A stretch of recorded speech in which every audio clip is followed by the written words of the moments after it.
Bonjour à toutes et à tous. Aujourd'hui, on se retrouve avec un nouveau cours sur les lipides. Donc, en plus des glucides qui sont considérés comme une source d'énergie primordiale, les micro-organismes utilisent le plus souvent les lipides comme source d'énergie. Pour quelle raison? Parce que les lipides sont des molécules très énergétiques. À titre d'exemple, 1 gramme de lipides est équivalent à 9 calories. Aujourd'hui, on va s'intéresser aux triglycérides. Pour quelle raison? Parce que la plupart des lipides alimentaires sont constitués de triglycérides. Donc, les lipides de réserve sont principalement des triglycérides à côté de d'autres molécules. Donc, c'est pour cette raison-là qu'aujourd'hui, on va s'intéresser exclusivement aux triglycérides. Maintenant, c'est quoi la définition de triglycérides? Donc, vous voyez ici à droite une structure d'un triglycéride. Donc, les triglycérides, c'est des glycérides dans lesquels 3 groupes hydroxyles du glycérol, d'accord, sont estérifiés par des acides gras. Donc, les résidus d'acides gras ne sont pas nécessairement les mêmes. Donc, vous voyez ici R1, R2, R3. Donc, il s'agit de 3 acides gras différents. Dans d'autres cas, on peut rencontrer un seul résidu d'acide gras présent dans les 3 groupements hydroxyles, c'est-à-dire R1, R1, R1. Et on appelle ça un triglycéride homogène. Donc, les triglycérides sont des lipides simples. Il s'agit d'esters d'acides gras et de glycérol. Donc, les triglycérides sont hydrolysés en acide gras plus glycérol. C'est les deux constituants de triglycérides, grâce à des lipases souvent exocellulaires ou bien extracellulaires. D'accord? On dit exocellulaire, extracellulaire, c'est la même chose. Donc, les lipases jouent le rôle d'enzymes qui vont dégrader la liaison pour libérer les acides gras du glycérol. D'accord? Donc, les lipases, c'est des enzymes hydrosolubles qui permettent d'hydrolyser la fonction ester pour libérer le glycérol et les différents acides gras qui constituent le triglycéride. Donc, comme vous voyez ici, un exemple de triglycéride à 3 acides gras différents. Sous l'action de la lipase, on va libérer le glycérol et l'acide gras. Bon, quand je dis acide gras, les acides gras, les 3 acides gras. D'accord? Maintenant, il existe une panoplie de micro-organismes qui peuvent dégrader les triglycérides. On parlera de micro-organismes dotés d'une activité lipolytique. Lipolytique veut dire doté d'une lipase, la lipase qui permet de dégrader les lipides. On cite à titre d'exemple les bactéries comme le cas de Serratia, Pseudomonas, Xanthomonas, Chromobacterium alcaliginase et Staphylococcus. Il existe également des champignons, principalement des moisissures et des levures, dotés également d'activités lipolytiques. On cite comme titre d'exemple de moisissures Aspergillus, Penicillium, Rhizopus, Geotrichum, et comme exemple de levure Candida, Torolopsis, Saccharomyces et Saccharomycopsis.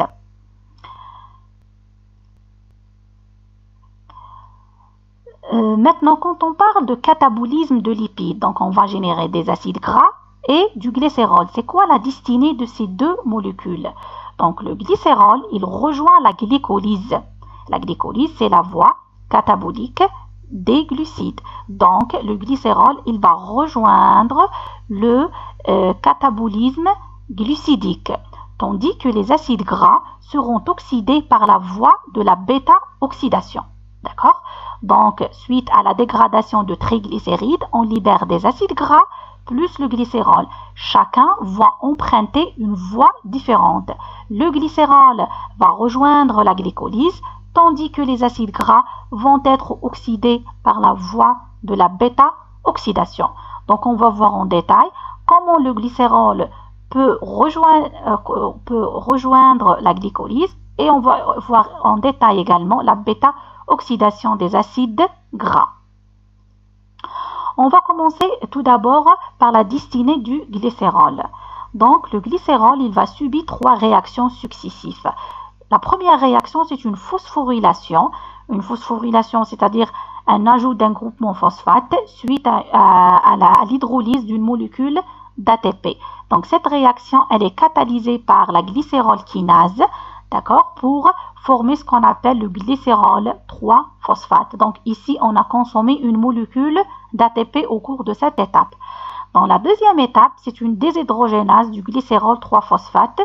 Cette réaction est catalysée par l'enzyme glycérol phosphodéshydrogénase pour former le 3-phosphodéshydroxyacétone, et bien sûr en générant le NADH+, comme coenzyme réduit. Donc, pas de consommation ou bien de synthèse d'ATP au cours de cette étape. La troisième et dernière étape, c'est l'isomérisation en glycéraldéhyde 3-phosphate, c'est-à-dire que le 3-phosphodihydroxyacétone va être isomérisé, c'est-à-dire suite à l'intervention d'une isomérase appelée la phosphotriose isomérase pour le transformer en glycéraldéhyde 3-phosphate. J'espère que vous vous souvenez du glycéraldéhyde 3-phosphate. C'est l'un des métabolites intermédiaires de la glycolyse. Donc le glycéraldéhyde, le PGA, va entamer une branche de la glycolyse. Donc voilà, ça c'est la glycolyse, la voie de la glycolyse, et ça c'est le glycéraldéhyde 3-phosphate, généré suite aux trois réactions. Donc le glycéraldéhyde généré suite à la dégradation de glycérol va entamer cette branche de glycolyse pour en arriver au pyruvate. Bien sûr, en libérant deux molécules d'ATP et bien sûr deux NADH+.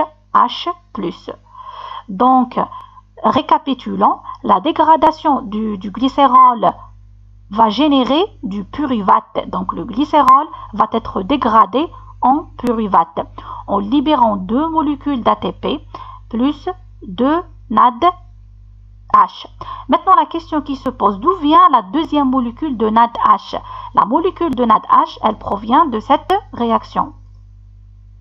Pardon, je vais revenir ici. Donc vous voyez ici, donc on a consommé une molécule d'ATP et on a généré une molécule de NADH+. Donc une molécule de NADH+, ça c'est la deuxième molécule. Mais comme ici on a généré deux molécules d'ATP, mais lors de la première réaction de phosphorylation, on a consommé une molécule d'ATP, donc en bilan général on aura quoi? On aura la formation de pyruvate plus une molécule d'ATP plus deux molécules de NADH+. Ça, c'est le bilan de dégradation de glycérol en pyruvate. Maintenant, on passe à la deuxième étape. C'est l'étape la plus importante. C'est la voie de la bêta-oxydation. D'accord? La bêta-oxydation, c'est l'oxydation des acides gras générés suite à la dégradation d'un triglycéride en glycérol plus acide gras. Bon, la voie de la bêta-oxydation nécessite deux étapes. La première, c'est l'activation et l'entrée de l'acide gras. En deuxième lieu, c'est l'étape de la bêta-oxydation proprement dite. C'est-à-dire, en tout et pour tout, presque on a trois étapes. C'est l'activation, l'entrée des acides gras et l'étape de la bêta-oxydation. Mais la partie ou bien l'étape entrée des acides gras, elle est exclusivement réalisée chez les eucaryotes. Chez les procaryotes, on n'a pas d'étape d'entrée d'acides gras. Pour quelle raison? Parce que quand on parle du siège de la bêta-oxydation, chez les eucaryotes, le catabolisme des acides gras s'effectue au niveau du mitochondrie. Mais à quel niveau exactement? Donc l'étape de l'activation, elle est effectuée au niveau de la membrane externe mitochondriale, tandis que l'oxydation, c'est-à-dire la bêta-oxydation, au niveau de la matrice mitochondriale. Donc quand je dis entrée, donc vu que l'activation, elle s'effectue au niveau de la membrane externe, donc automatiquement l'acide gras doit pénétrer à l'intérieur, c'est-à-dire il va tout d'abord traverser la membrane interne pour passer à la matrice. C'est pour cette raison-là qu'on parlera le plus souvent d'une étape d'entrée d'acide gras pour entrer de la membrane externe vers la matrice. Et bien sûr, cette étape, elle est rencontrée uniquement chez les eucaryotes parce que chez les procaryotes, on n'a pas d'organites et par conséquent, le catabolisme des acides gras s'effectue dans le cytosol, dans le cytoplasme. J'espère que c'est clair. Donc, je récapitule. La voie de la bêta-oxydation s'effectue en 2 étapes chez les prokaryotes, activation et la bêta-oxydation proprement dite, tandis que chez les eucaryotes, on a une étape supplémentaire, celle de l'entrée de l'acide gras de la membrane externe vers la matrice, c'est-à-dire à l'intérieur du mitochondrie. Maintenant, je vais vous expliquer les étapes dont on a parlé juste il y a quelques secondes. Donc là, ici, quand vous voyez, ça c'est un schéma qui représente le mitochondrie. Donc, ça c'est la membrane externe, ça c'est la membrane interne, la matrice, de ce côté-là c'est le cytosol, et entre la membrane externe et la membrane interne se localise l'espace intermembranaire. D'accord? Donc, la première étape de la bêta-oxydation, c'est l'activation. Donc, les acides gras sont d'abord activés en présence d'ATP et en présence de coenzyme A, le CoA-SH. D'accord? Pour former de l'acyle-CoA plus de l'AMP plus un pyrophosphate. Ici, le pyrophosphate, c'est PPI, c'est pas le PI. Si vous vous souvenez, auparavant, quand on dégrade de l'ATP, on génère de l'ADP, ADP plus PI. Mais cette fois-ci, on a généré de l'AMP plus un pyrophosphate. Donc, de cette manière-là, on a scindé 2 liaisons ester, donc 2 groupements phosphates qui ont été libérés. D'accord? Donc, ça, c'est l'étape de l'activation. Donc, on va activer l'acide gras en présence d'une molécule d'ATP et en présence de coenzyme A, le CoA-SH, pour former l'acyle-CoA. Donc, je répète cette étape-là. Donc, lors de l'activation de l'acide gras par le coenzyme A, donc l'acide gras sera activé par la fixation sur le coenzyme A. Donc, quand l'acide gras est fixé sur le coenzyme A, on va former ce qu'on appelle l'acyle-CoA. Bon, cette réaction, elle est assurée par l'enzyme acyle-CoA synthétase. L'acyle-CoA synthétase. Maintenant, on a terminé avec la phase d'activation. Donc, maintenant, on passe à l'étape de passage. Comme j'ai expliqué précédemment, l'acyle-CoA doit tout d'abord traverser la membrane interne pour regagner la matrice pour effectuer la bêta-oxydation. Mais les acides gras à longue chaîne ne peuvent pas traverser la membrane interne parce que la membrane interne, elle est imperméable. Donc, l'acyle-CoA ne peut pas traverser la membrane interne vu qu'elle est imperméable aux acides gras à longue chaîne. Donc, pour résoudre ce problème, on aura recours à la navette carnitine. Donc, la carnitine va jouer le rôle d'un transporteur qui va faciliter le passage de l'acyle-CoA à l'intérieur de la matrice. Donc, vous voyez ici, c'est l'acyle-CoA plus carnitine. Donc, le passage est facilité par la carnitine. Donc, la carnitine va jouer le rôle de transporteur.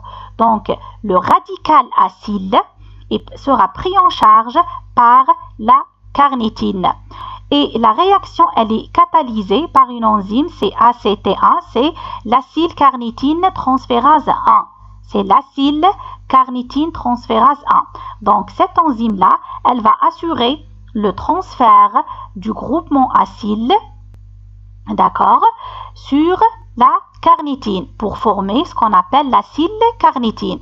Et bien sûr, il restera le coenzyme A, le coenzyme SH. J'espère que c'est clair.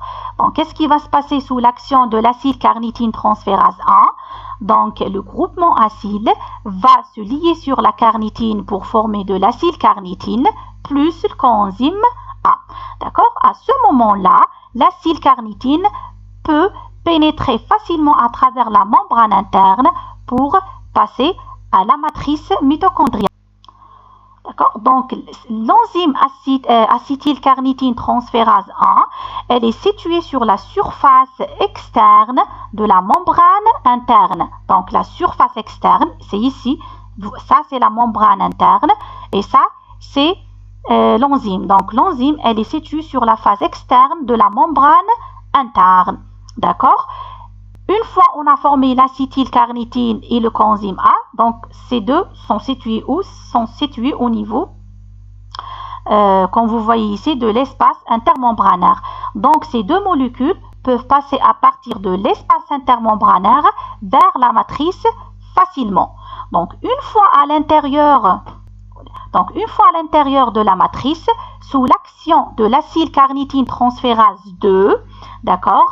Donc, l'acylcarnitine va libérer le groupement acyle qui va se lier à nouveau sur le coenzyme A pour former l'acyle-CoA, en libérant bien sûr la carnitine. D'accord?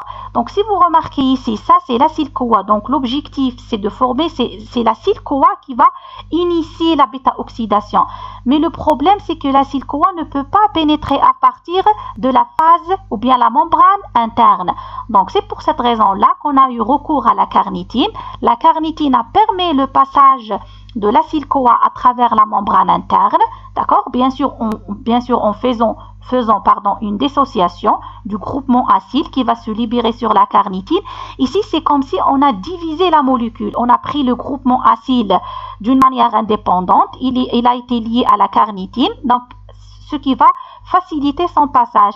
Coenzyme, le CoASH peut pénétrer facilement. D'accord? Mais une fois à l'intérieur, sous l'action de l'acylcarnitine transférase 2, on aura la réaction inverse. Donc, l'acyle-CoA va se transférer de la carnitine vers le coenzyme A pour former à nouveau l'acyle-CoA. Et bien sûr, la carnitine, elle va retourner vers l'espace intermembranaire en passant à travers la membrane interne pour permettre le transfert d'une autre molécule d'acyle-CoA. Et ainsi de suite. C'est comme un cycle ici.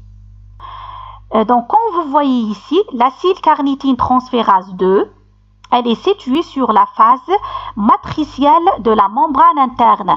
Donc, si vous avez remarqué, les deux enzymes, que ce soit pour l'acylcarnitine 1 ou bien 2, les deux sont situés sur la membrane interne. C'est juste que l'acylcarnitine 1, elle est située sur la face externe de la membrane interne, tandis que l'acétylcarnitine transférase 2, elle est située sur la partie ou bien la face matricielle, c'est-à-dire en face de la matrice.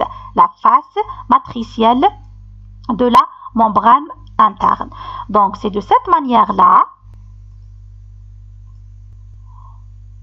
qu'on a pu avoir l'acétyl-CoA à l'intérieur de la matrice. Donc, l'acétyl-CoA va pouvoir entamer la bêta-oxydation. Donc, à partir de ce schéma, on a vu la première étape d'activation. Cette étape, c'est une étape commune entre les deux, d'accord, entre les prokaryotes et les eucaryotes. C'est juste que le siège, il est différent. Cytoplasme au niveau des prokaryotes et mitochondries chez les eucaryotes. Cette étape de transfert, c'est une étape exclusivement rencontrée chez les eucaryotes. Par la suite, une fois l'acyle-CoA il est à l'intérieur de la matrice mitochondriale ou bien au niveau du cytoplasme chez les prokaryotes, on va initier la bêta-oxydation. Maintenant, on va parler des étapes de la bêta-oxydation des acides gras. Donc, la bêta-oxydation se déroule en 4 étapes appelées tours. C'est-à-dire que chaque tour comprend une étape. D'accord? Donc, chaque acide gras, pour former un seul tour, il doit passer à travers 4 étapes. Maintenant, concernant les acides gras saturés à 2 ânes de carbone. Bon, quand je dis à 2 ânes de carbone, maintenant je vais vous donner un petit aperçu sur les acides gras. Maintenant, concernant les acides gras, durant ce cours, on va se concentrer uniquement sur les acides gras saturés. On ne va pas entamer les acides gras insaturés. Et quand je parle des acides gras saturés, on a les acides gras saturés pairs et impairs. Quelle est la différence entre les deux? Les acides gras saturés pairs, c'est par rapport au nombre d'atomes de carbone. Par exemple, 12, 14, 16, 18, un nombre pair d'atomes de carbone, c'est-à-dire à 2 N de carbone. Par exemple, un acide gras a 16 atomes de carbone, 2 N est égal à 16, donc N est égal à 8. Donc ça, c'est un acide gras pair. L'inverse, l'acide gras impair, c'est un acide gras, par exemple, un nombre impair d'atomes de carbone, 15, 17, 19 et ainsi de suite. Maintenant, quelle est la différence entre un acide gras saturé et un acide gras insaturé? Les acides gras saturés, c'est des acides gras où leurs atomes de carbone sont saturés en groupement en hydrogène, c'est-à-dire tous les atomes de carbone sont liés, ils ne sont pas libres, donc il n'y a pas de double liaison, il n'y a pas de liaison covalente, tandis que chez les acides gras insaturés, on rencontre des doubles liaisons, des liaisons covalentes. Maintenant, le nombre, ça peut varier d'une seule liaison à plusieurs liaisons. D'accord? Maintenant, on revient à notre cours. Concernant les acides gras saturés pairs, c'est-à-dire à 2 N atomes de carbone, on a N-1 tours. N-1 veut dire N-1. C'est-à-dire si notre acide gras il est constitué de 16 atomes de carbone, donc le N est égal à combien? À 8. Donc c'est 8-1, c'est 7 tours. Donc on aura besoin de 7 tours pour oxyder complètement l'acide gras en acétyl-CoA. Maintenant, je vais vous expliquer. Maintenant, quand on va oxyder l'acide gras, c'est quoi le produit final? Le produit final, c'est l'acétyl-CoA. La question qui se pose, combien de molécules d'acétyl-CoA on va produire? Et là, le nombre n'est pas fixe. Pour quelle raison? Parce que le nombre d'acétyl-CoA produit à la fin de la réaction de la bêta-oxydation dépend essentiellement du nombre d'atomes de carbone qui constituent l'acide gras. C'est-à-dire que le nombre produit c'est N. Et N dépend de la nature ou comment dirais-je, du nombre total d'atomes de carbone. Je vais vous donner un exemple juste maintenant. Par exemple, vous avez un acide gras à 16 carbone. C'est le cas de l'acide palmitique. Donc, un acide gras à 16 atomes de carbone, vu qu'il s'agit de N carbone, donc 2N est égal à 16, donc N est égal à 8. Donc, le N ici, donc c'est très important de calculer initialement le N. Donc, le N est égal à 8. Maintenant, combien de tours doit-on effectuer lors de la bêta-oxydation pour oxyder complètement l'acide palmitique? C'est N-1. N est égal à 8, c'est 8-1, c'est 7 tours d'hélice de Linane. Je vais vous expliquer c'est quoi l'hélice de Linane juste après. Par la suite, combien de molécules d'acétyl-CoA on va libérer? On va libérer N-acétyl-CoA. N est égal à 8, donc on va libérer 8 molécules d'acétyl-CoA. C'est très bien. Donc, je vous donne un autre exemple oralement. Soi-disant, l'acide gras est à 18 atomes de carbone. Donc, 18 atomes de carbone, combien? Le N est égal à quoi? Le N est égal à 9. Donc, on va produire 9 molécules d'acétyl-CoA. Et on aura 8 tours pour oxyder complètement l'acide gras à 18 atomes de carbone. J'espère que c'est clair. Donc, maintenant, on va entamer, comment dirais-je, la bêta-oxydation. Donc, ça c'est un schéma qui explique la bêta-oxydation. La bêta-oxydation, elle est nommée également hélice de Linane. Bon, pour quelle raison hélice de Linane? Parce que c'était Dr Linane, c'est un scientifique allemand, c'est lui qui a élucidé pour la première fois la bêta-oxydation. Dans les années 60, il a eu le prix Nobel par rapport à cette découverte. C'est pour cette raison-là qu'on parlera le plus souvent d'hélice de Linane. Et bêta-oxydation. Pour quelle raison la bêta-oxydation? Parce qu'il s'agit ici d'une oxydation du carbone bêta.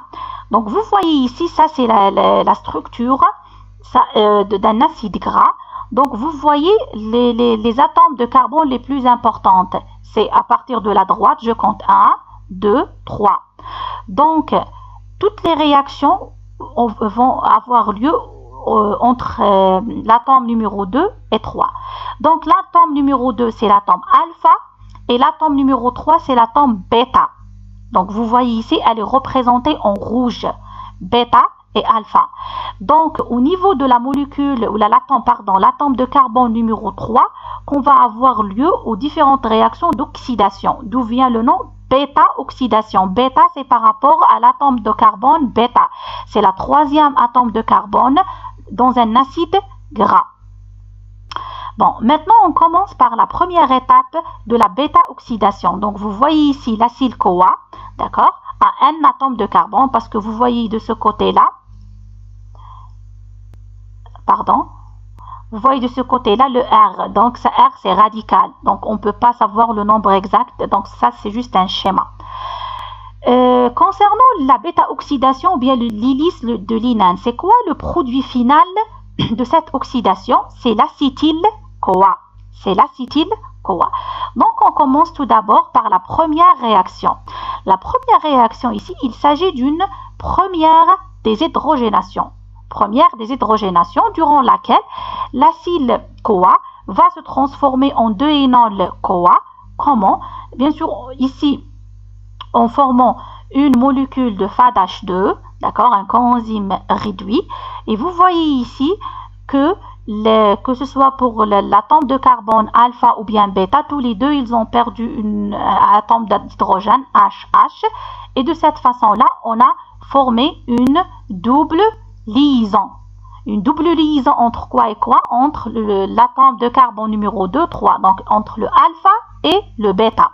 D'accord? Ça, c'est la première réaction. L'enzyme intervenant, c'est l'enzyme numéro 1. C'est l'acétyl-CoA déshydrogénase 1. C'est l'acétyl-CoA déshydrogénase. Maintenant, l'énol-CoA va entrer ou va entamer la deuxième réaction. D'accord? Il s'agit d'une hydratation. Une hydratation durant laquelle on avait recours à l'intervention d'une molécule d'eau pour former l'hydroxyacétyl-CoA sous l'action de l'enzyme énol-CoA hydratase. Donc, la molécule d'eau, elle va se fixer sur quoi? Elle va se fixer sur le carbone bêta, représenté ici en rouge. C'est toujours le bêta. C'est pour cette raison-là qu'on a donné la nomination de bêta-oxydation, parce que c'est la molécule, l'atome bêta, qui va jouer le rôle primordial dans ce type d'oxydation ou là de voie. D'accord? Donc, une molécule, un atome d'hydrogène va se lier sur le carbone alpha. Vous voyez ici c'est CH, c'est CH2. Et le groupement hydroxyle va se lier sur le carbone alpha. D'accord? Ça, c'est la deuxième étape. La troisième étape, donc l'hydroxyacétyl-CoA va se transformer en cétoacétyl sous l'action de l'enzyme numéro 3, l'hydroxyacétyl-CoA déshydrogénase. Donc, il s'agit ici d'une deuxième déshydrogénation durant laquelle, cette fois-ci, on a généré de NADH+. Donc, lors de la première déshydrogénation, on a généré une molécule de FAD. Lors de la deuxième génération, on a généré une molécule de NADH+. Donc, qu'est-ce qui s'est passé cette fois-ci? Donc, le carbone bêta a perdu le groupement, d'accord, le groupement hydroxyle pour former une fonction cétone, CO, fonction cétone. Donc, c'est le cétoacétyl-CoA. Cétoacétyl-CoA. Céto, c'est par rapport à la fonction cétone qui a été formée au niveau du carbone bêta. D'accord? Le carbone numéro 3. Donc, vous voyez 1, 2, 3. Ça, c'est la troisième étape.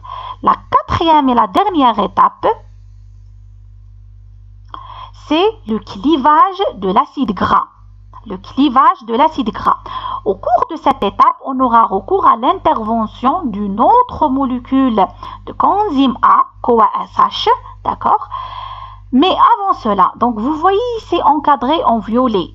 Ça, c'est l'acétyl-CoA. Donc, on va cliver quelle liaison? Donc, on va cliver la liaison entre le carbone alpha et bêta, le carbone numéro 2 et le carbone numéro 3. Quand on va cliver la liaison entre 2 et 3, on va libérer ici quoi? On va libérer l'acétyl-CoA. Donc, vous voyez ici, la partie encadrée, c'est celle-là. Et on aura recours à l'intervention d'une molécule de coenzyme A qui va venir se lier au carbone bêta. Donc, vous voyez ici pour former de l'acétyl-CoA.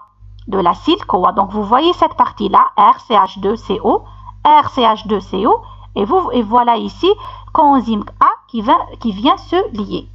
D'accord? Une fois on a finalisé le tour, ou les 4 étapes, parce que j'ai dit précédemment que lors de la bêta-oxydation, un seul tour comprend 4 étapes. Pardon. La première, la deuxième, la troisième et la quatrième.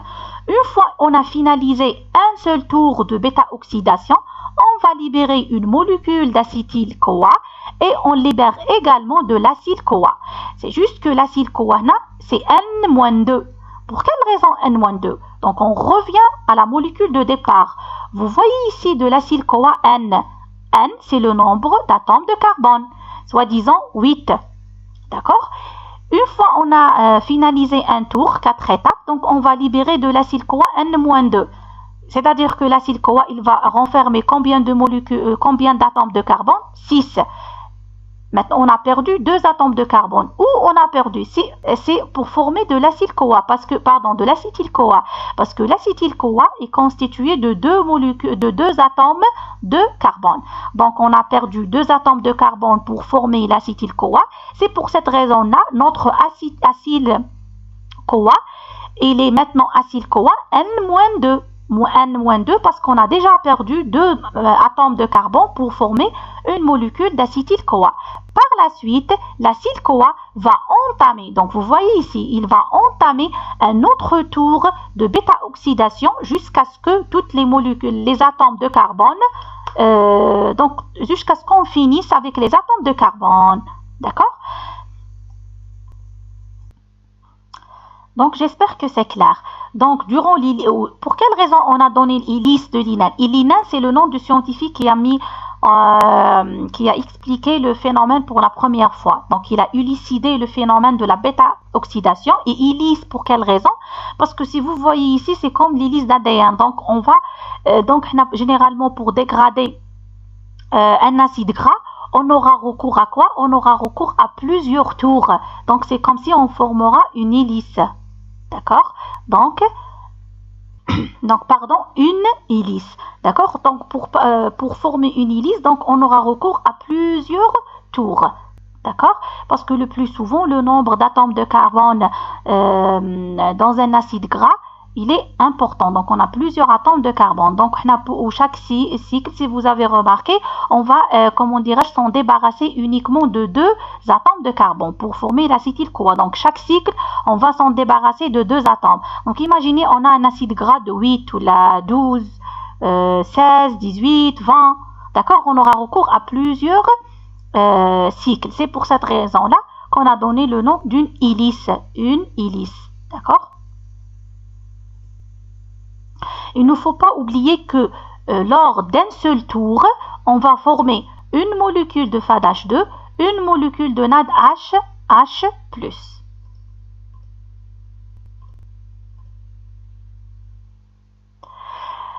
Maintenant, on va parler du bilan global, le bilan énergétique global. Donc, si on part à partir d'un acide gras à 2 carbones, c'est-à-dire un acide gras pair, d'accord? Il nous faut N-1 tour. On a déjà vu ça auparavant. Et on va avoir, ou là on va obtenir à la fin, N-acétyl-CoA.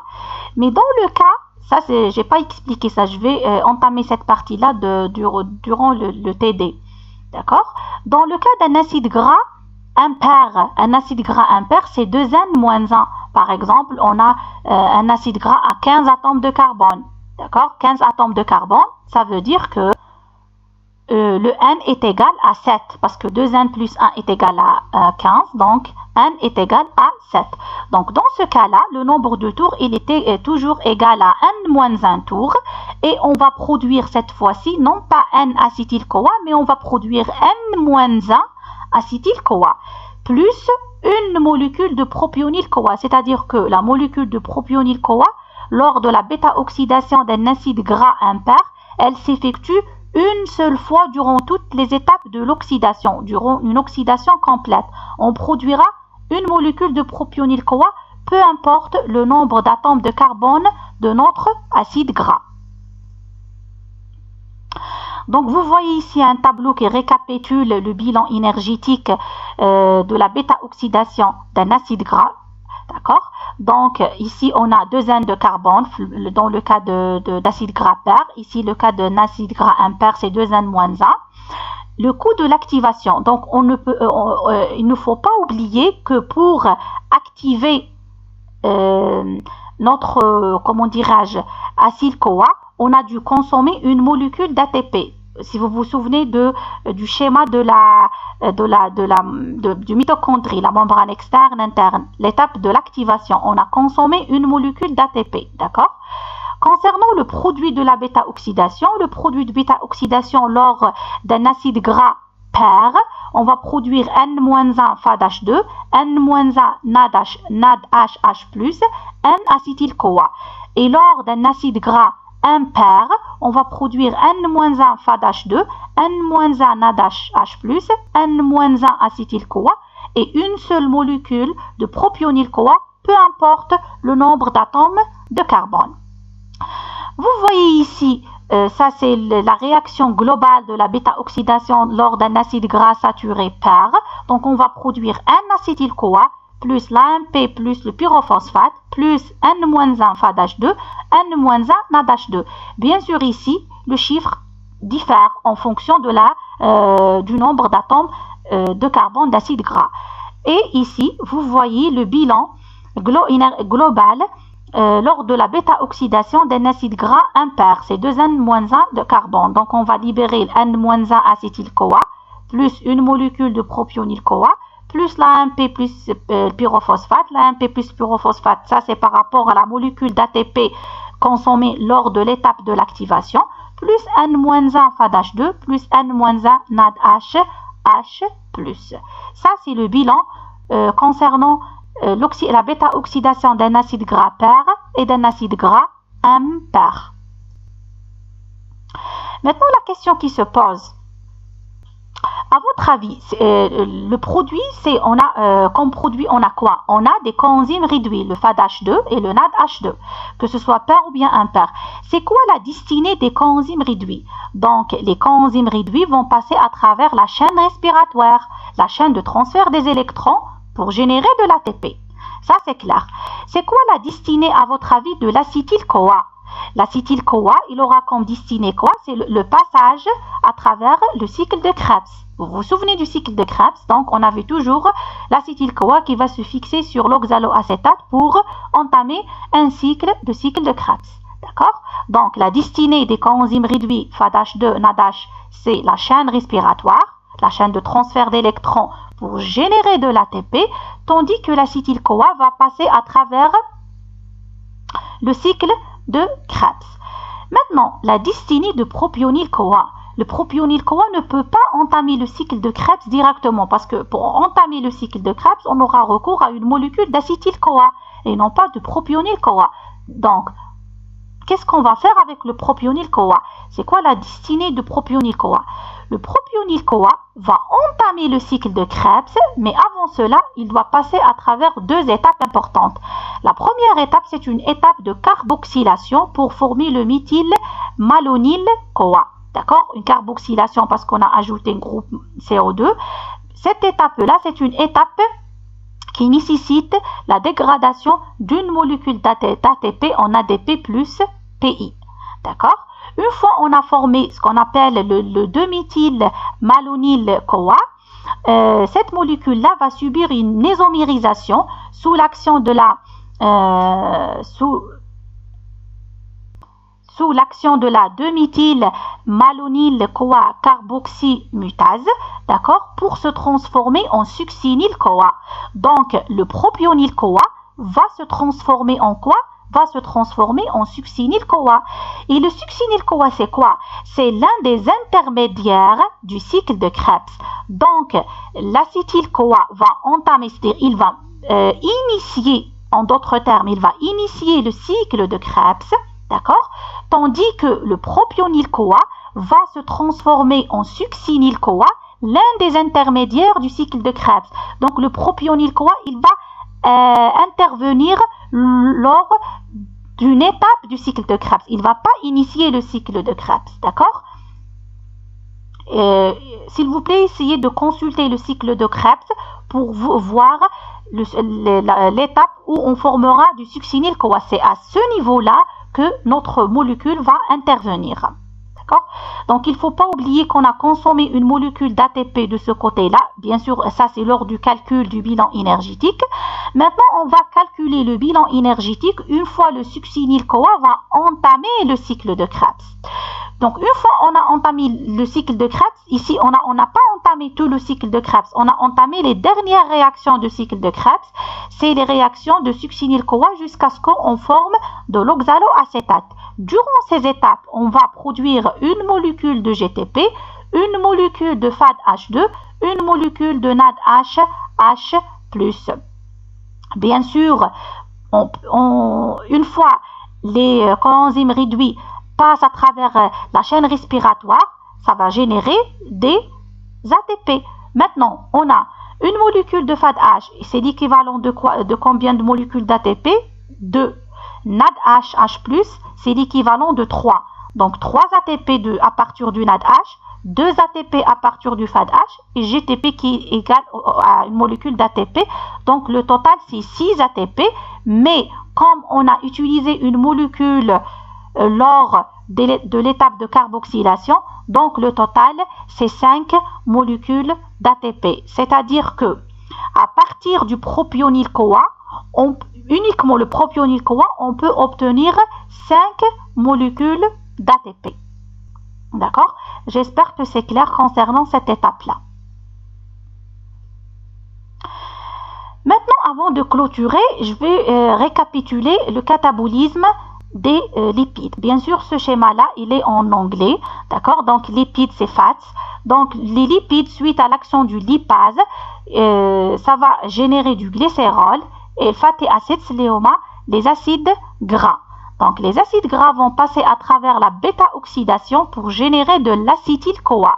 Et l'acétyl-CoA va initier le cycle de Krebs, tandis que le glycérol va se transformer suite à l'action de 3 réactions en glycéraldéhyde 3-phosphate, qui à son tour va entamer la glycolyse, d'accord, pour se transformer en acide pyruvique. Et bien sûr, l'acide pyruvique va se transformer en acétyl-CoA qui, à son tour, va initier le cycle de Krebs.